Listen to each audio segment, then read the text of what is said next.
Hello friends, કેમ છો? બધાને ભાવથી જય સ્વામિનારાયણ, જય શ્રી કૃષ્ણ, રામ રામ. તો આજે 1 તારીખ છે અને 1 તારીખની સભા હોય છે.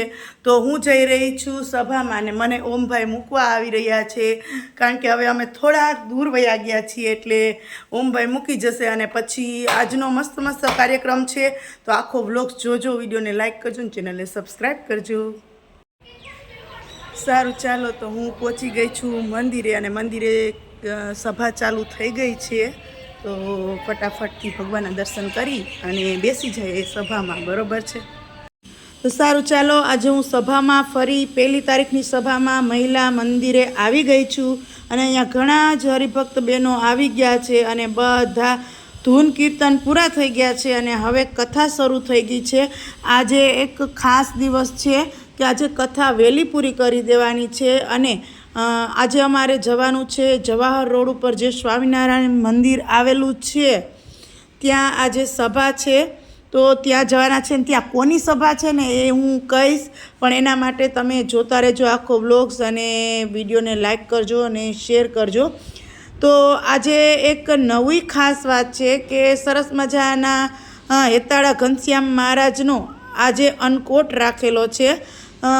આપણે હોળીના સમયે ધાણી અને દારિયા ખજૂર એવું બધું જ હોય છે. એ ખજૂર, ધાણી, દારિયા અને પતાસાનો સરસ મજાનો અન્નકોટ રાખેલો છે. અને એક ખાસ વાત કે આ અન્નકોટની પ્રસાદી ગરીબોને અને જે વિકલાંગો છે એને વિતરણ કરવાની છે.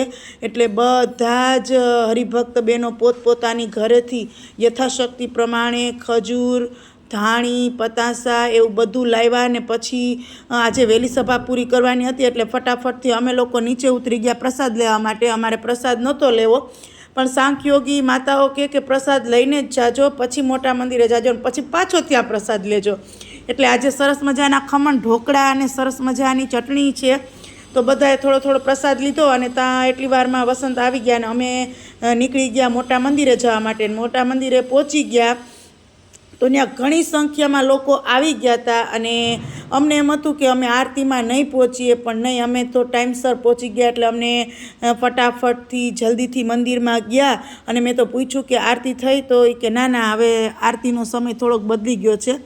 એટલે 7 વાગ્યાની આરતી હતી, એમાં અમે પહોંચી ગયા અને સરસ મજાના હરિકૃષ્ણ મહારાજ અને રાધારમણ દેવની સરસ મજાની આરતી કરી અને ખૂબ રાજી થયા, ખૂબ આનંદ થયો કે સારું, ચાલો આજે આવ્યા છીએ તો આરતીનો લાભ મળ્યો. કારણ કે રોજ અહીંયા મોટા મંદિરે નથી પહોંચાતું, દૂર રહેતા હોય એટલે જ્યારે આવીએ છીએ ત્યારે આરતી કરીએ છીએ. અને આજે થોડુંક મોડું થઈ ગયું એટલે મેં કીર્તન ન ગાયું અને પછી આરતી પૂરી થઈ એટલે સભા હતી. સભા ક્યાં સંતોની હતી? તો કે સરદારવાળા સંતો આવ્યા હતા અને એની આ પહેલી સભા હતી, રવિ સભા. અને દર મહિને હવે એક સભા રાખવામાં આવશે રવિવારે. એ સભાનું નામ રાખ્યું છે રવિ સભા.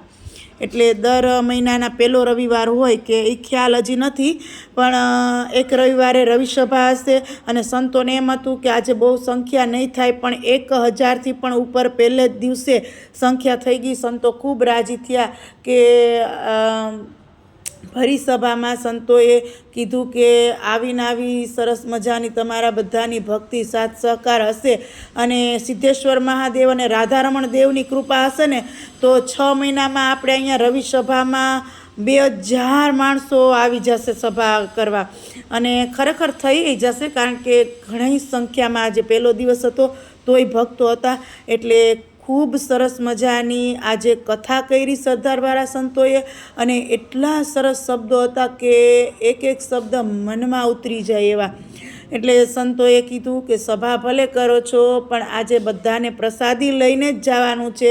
ભલે થોડું મોડું થઈ જાય પણ પ્રસાદી લીધા વગર કોઈને જવાનું નથી. એટલે સભાનો થોડોક સમય વીતતો જતો તો ઘડિયાળમાં 8:30 થવા આવ્યા હતા. એટલે પછી હવે સભાને અહીંયા વિરામ આપવાના હતા અને પછી સીધા ભોજનાલયમાં અમે લોકો પ્રસાદ લેવા ગયા. એટલે ત્યાં ઘણી સંખ્યામાં હરિભક્તો પ્રસાદ લેવામાં પણ હતા અને પ્રસાદી પણ ખૂબ સરસ હતી.